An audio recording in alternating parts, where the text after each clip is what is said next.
Basically, Hinduism is one of the world's oldest religions. It dates back at least 3,000 years, and it's based on a universal god or soul called Brahman, and it's the world's third most popular religion, consisting of around 900 million followers. 80% of India considers themselves Hindu. There's no single founder or teacher or prophet, and it's not a single unified religion. At this temple to Shiva, the priest bathes the linga in sacred substances, among them milk, honey, and sandalwood paste, both as an offering and a display of adoration. Once cleansed, the linga is adorned with special powders and flowers before being ritually dressed.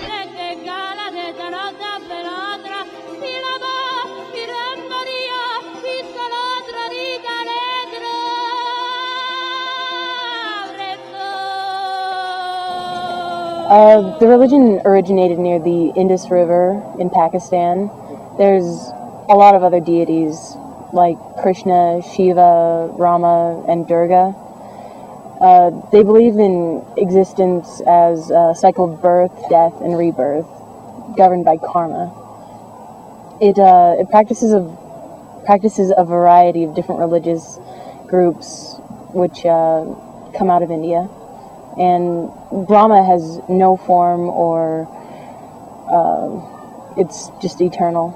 And Brahma is creator, preserver, and transformer of everything. It appears in human spirit as Atman, or the soul.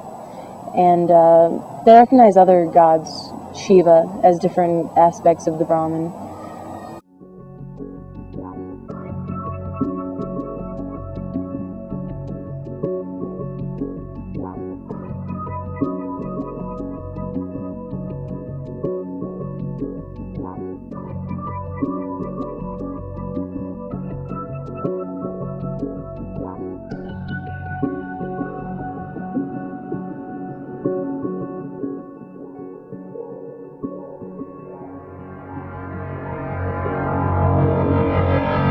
The essential belief system of Hinduism is that when one dies, you are reincarnated into another life form of some sort.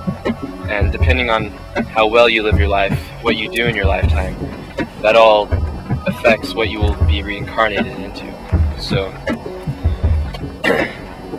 that's the whole system of karma, is what you do in your life now will affect the afterlife, and so on and so forth.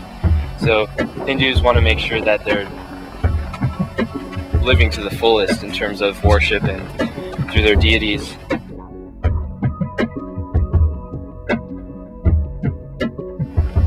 Hinduism has a caste system which consists of priests and teachers, warriors and rulers, farmers, laborers, and finally the untouchables.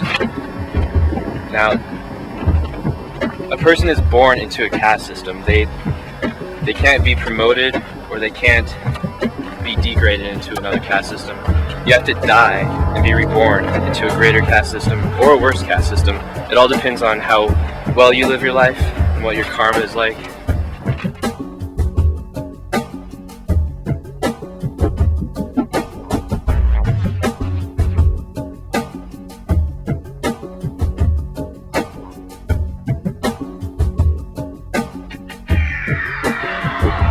Karma is essentially the total effect of a person's actions or conduct during that person's lifetime.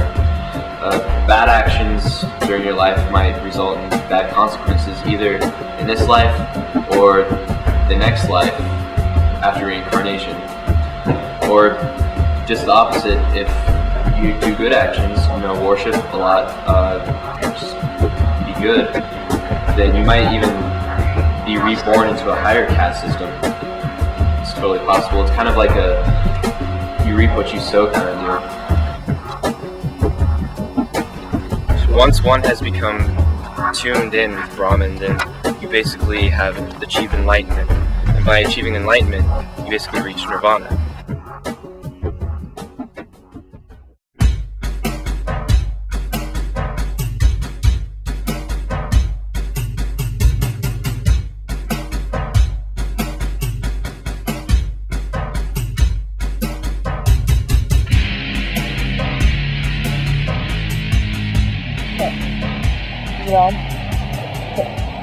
Sometime between 2000 and 1000 BC, the Aryan people arrived in northwest India.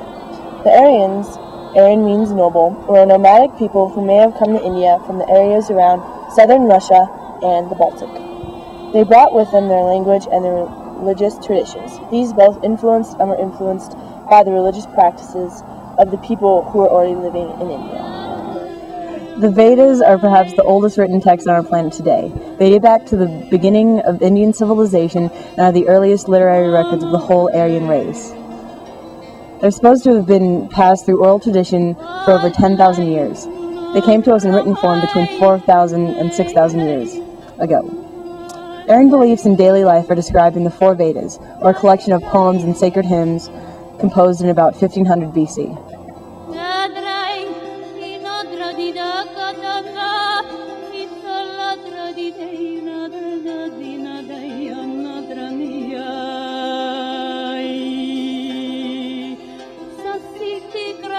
The Vedas contain hymns, incantations, and rituals from ancient India, along with the Book of the Dead, the Enuma Elish, and the I Ching, and the Avesta. They are among the most ancient religion texts still in existence.